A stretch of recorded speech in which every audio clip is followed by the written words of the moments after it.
साथियों नमस्कार। यह कहानी आपकी ज़िंदगी बदल देगी। आप यदि कोई काम से हार जाते हैं तो ज़रूर पूरा ये सुन लीजिएगा। एक समय की बात है, एक राज्य में एक प्रतापी राजा राज करता था। एक दिन उसके दरबार में एक विदेशी अंगतुक आया और उसने राजा को एक सुंदर पत्थर उपहार स्वरूप प्रदान किया। राजा वह पत्थर देख बहुत प्रसन्न हुआ। उसने उस पत्थर से भगवान विष्णु की प्रतिमा का निर्माण कर उसे राज्य के मंदिर में स्थापित करने का निर्णय लिया और प्रतिमा निर्माण का कार्य राज्य के महामंत्री को सौंप दिया। महामंत्री गांव के सर्वश्रेष्ठ मूर्तिकार के पास गया और उसे वह पत्थर देते हुए बोला, महाराज, मंदिर में भगवान विष्णु की प्रतिमा स्थापित करने चाहते हैं। 7 दिवस के भीतर इस पत्थर से भगवान विष्णु की प्रतिमा तैयार कर राजमहल पहुंचा देना। इसके लिए तुम्हें 50 स्वर्ण मुद्राएं दी जाएगी। 50 स्वर्ण मुद्राओं की बात सुनकर मूर्तिकार खुश हो गया और महामंत्री के जाने के उपरांत प्रतिमा का निर्माण कार्य प्रारंभ करने के उद्देश्य से अपने औजार निकाल लिए। अपने औजार में से उसने एक हथौड़ा लिया और पत्थर तोड़ने के लिए उस पर हथौड़े से वार करने लगा, किंतु पत्थर जस का तस रहा। मूर्तिकार ने हथौड़े के कई बार पत्थर पर किए, किंतु पत्थर नहीं टूटा।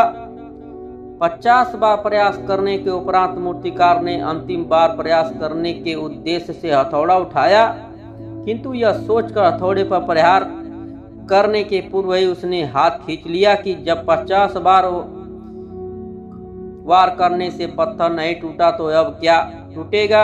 वह पत्थर लेकर वापस महामंत्री के पास गया और उसे यह कह वापस कराया कि इस पत्थर को तोड़ना नामुमकिन है, इसलिए इससे भगवान विष्णु की प्रतिमा नहीं बन सकती। महामंत्री को राजा का आदेश हर स्थिति में पूर्ण करना था, इसलिए उसने भगवान विष्णु की प्रतिमा निर्मित करने का कार्य गांव के एक साधारण से मूर्तिकार को सौंप दिया। पत्थर लेकर मूर्तिकार ने महामंत्री के सामने ही उस पर हथौड़े से प्रहार किया और वह पत्थर एक बार में ही टूट गया। पत्थर टूटने के बाद मूर्तिकार प्रतिमा बनाने में जुट गया। इधर महामंत्री सोचने लगा कि काश पहले मूर्तिकार ने एक अंतिम प्रयास और किया होता तो सफल हो गया होता और 50 स्वर्ण मुद्राओं का हकदार बनता। इससे क्या सीख मिलती है साथियों, मित्रों? हम भी अपने जीवन में ऐसी परिस्थितियों से दो चार होते रहते हैं। कई बार किसी कार्य को करने के पूर्व या किसी समस्या के सामने आने पर उसका निराकरण करने के पूर्व ही हमारा आत्मविश्वास डगमगा जाता है और हम प्रयास किए बिना ही हार मान लेते हैं।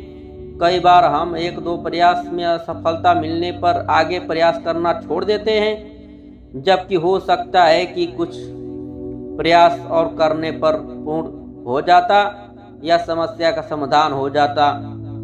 यदि जीवन में सफलता प्राप्त करनी है तो बार बार असफल होने पर भी तब तक प्रयास करना नहीं छोड़ना चाहिए जब तक सफलता नहीं मिल जाती। क्या पता जिस प्रयास को करने के पूर्व हम हाथ खींच ले वही हमारा अंतिम प्रयास हो और उसमें हमें कामयाबी प्राप्त हो जाए। साथियों, यदि यह कहानी पसंद आया हो तो प्लीज़ लाइक और सब्सक्राइब जरूर करें मेरे चैनल को ऐसा ही कहानी और वीडियो देखने के लिए। और यह वीडियो देखने के लिए और कहानी सुनने के लिए आपको दिल से धन्यवाद करता हूँ। जय हिंद, वंदे मातरम।